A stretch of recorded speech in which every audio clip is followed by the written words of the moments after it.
You said it's a long time, lifelong goal of yours to be coaching this game. Now you're head coach. I mean, that has to be an amazing feeling for you. And what's this whole process and journey been like for you?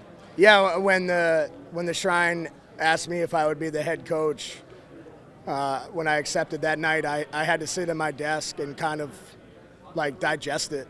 As a coach, you have so many hard times that people don't see.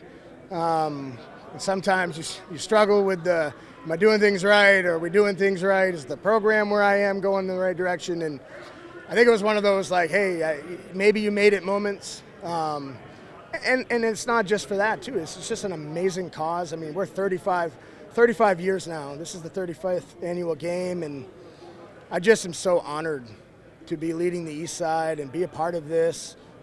Coach Filio and the other head coach for the West is an outstanding individual. We've had many conversations that we're both kind of on the same page with. Yeah, we want to win, but this game's bigger than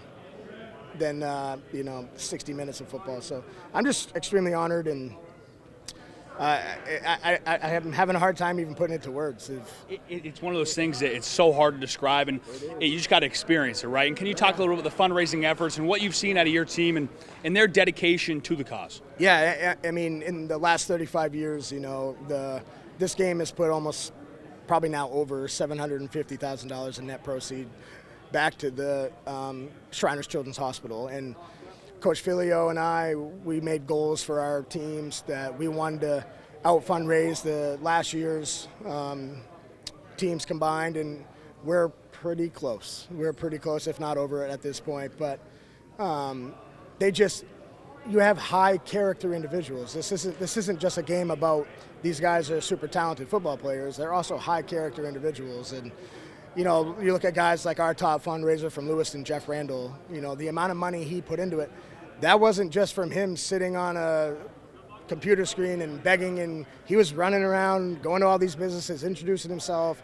getting the message out about the Main Shrine Lobster Bowl Classic and the Shriners Children's Hospital, and just putting that time and effort in it, because that's who these kids are. All 45 of my guys and all 45 of the West, they're just high individuals, and they understand that the cause is bigger than the game. Yeah, it's amazing what they do for the fundraising efforts and for the football now. I mean, it's so weird when your rivals become your friends, right? Yeah. It's honestly one I was lucky enough to play in the game. It was one of the best weeks of my life, right? Telling the old war stories, making new lifelong friends. Yeah. What's this been like for you as a coach? You know what I mean? Chopping it up with some of these other peers you have across the state.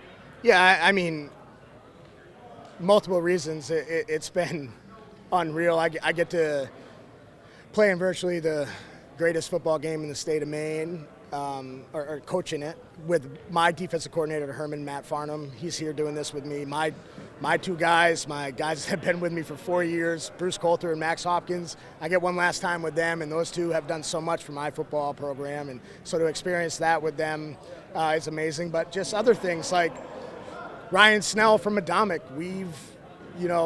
for the last 4 years, we've played 8 times.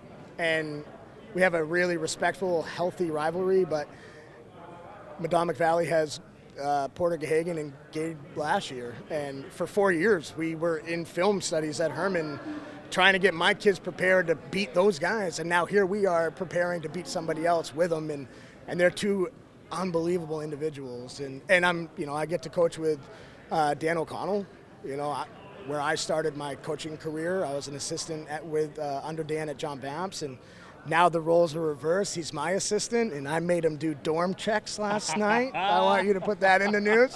That's what he used to do to me. But but it's just an amazing experience that we get to do with people that you don't really think you're going to do it with. And then here we are this week, and that's what this week does. It brings everybody together that you never would have thought. Yeah, it's amazing, Coach. Last question here. As a head coach, right? First off, how fun is it to have all these new toys, right? To run around the field, you got the best players in the state. Just looking at your roster, just some great skill players you got on there. And then second, how tough is it to install a playbook in just a week's time? I don't know how many times I've stood behind my defense or my offense in the last 3 days, 7 total practices, and done, whoa. Yeah. And it's weird because as high school coach, for example, me at Herman, not just the head coach. I'm also the offensive coordinator. Here, I'm the head coach. I got my offensive coordinator, Fred Lauer, my defensive coordinator, Robinson St. Tard. They're doing an absolutely extremely amazing job of installing and implementing our schemes. And I almost feel like I'm not doing anything because I get to sit back and watch it all unfold. And I'm the culture guy, and I'm putting scripts together. And, you know, it really is a tune-up for some of these guys that are going to go play college football. I mean, we're already installed defense and offense in 7 practices, so it's rep and review now. It's unbelievable. Coach, thank you so much for joining us, and best luck on Saturday. Awesome. Thanks for coming. Appreciate it.